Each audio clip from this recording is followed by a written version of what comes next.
व नव्या युगाची प्रगती। सर्वांना माझा नमस्कार। माझे नाव नेहा गजानन चिंचोले। असे म्हणतात गरज ही शोधाची जननी आहे। मानवाने आजपर्यंत अनेक नवनवीन शोध लावले, अनेक क्षेत्रांमध्ये संशोधन केले।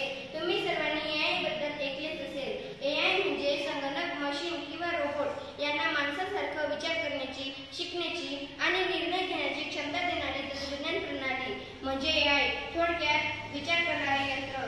या यंत्राने कामगारांवर, कंपन्यांच्या उत्पादनांवर काय परिणाम केलाय, चला बघूया।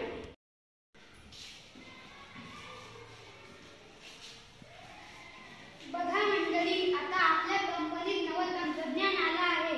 हे एआय रोबोट रात्रंदिवस काम करेल, उत्पादन दुप्पट, एक नंबर चौपट। पण साहेब मग आम्ही आमचं घर कसं चालवेल? मी चुकत नाही, शकत नाही, मागणीनुसार काम करते। मशीनीला पगार लागत नाही, पण माणसाला तर भाकरी लागते ना। उद्योगधंद्याला गती मिळाली, पण समाजात बेरोजगारी वाढली। हा बदल कोण पेलणार? एआयचे वैद्यकीय क्षेत्रामध्ये सुद्धा मोलाचे योगदान आहे। चला बघूया वैद्यकीय क्षेत्रामध्ये एआयची काय मदत होते तर।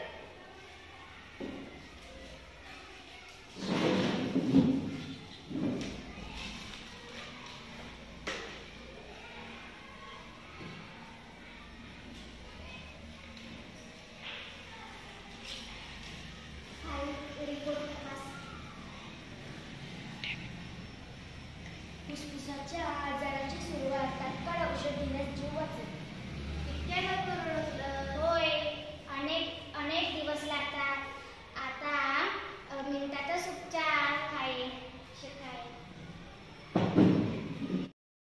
आरोग्य क्षेत्रात एआय वरदान ठरलं, पण प्रश्न आहे या यंत्रावर अति अवलंबित्व माणसाच्या निर्णय क्षमता कमी करेल का?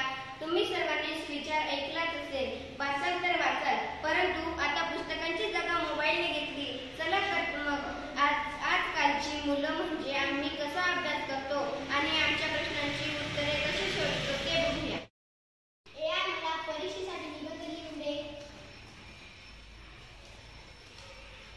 वा, छान झालं, आता मला विचार करण्याची गरज नाही। अरे, हे सगळं यंत्रावर टाकशील तर स्वतःचं डोकं कुठे चालवशील? पण आई, शिक्षकही सांगतात एआय वापरा। वापरते काय, पण आहारी जाऊ नकोस। माणसाची कल्पकता हरवली तर भविष्यात यंत्रच राज्य करेल। एआय मुळे आमच्या नोकऱ्या गेल्या, आम्ही काय करू? पण रुग्णांचे जीव वाचले हे मोठे वरदान आहे। मला एआय सोपं वाटतं, पण मी विचार करायचे सोडते। घराघरात किती आहे? आपल्यावर पाडत ठेवली जाते का? आपली माहिती सुरक्षित आहे का?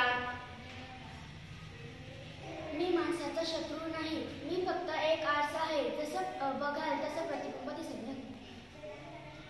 एआय समाजाला नवा चेहरा देतोय। कुठे आरोचा किरण तर कुठे धोक्याची चाहूल। निर्णय एकाच आहे, तंत्रज्ञान माणसासाठी की माणूस तंत्रज्ञानासाठी।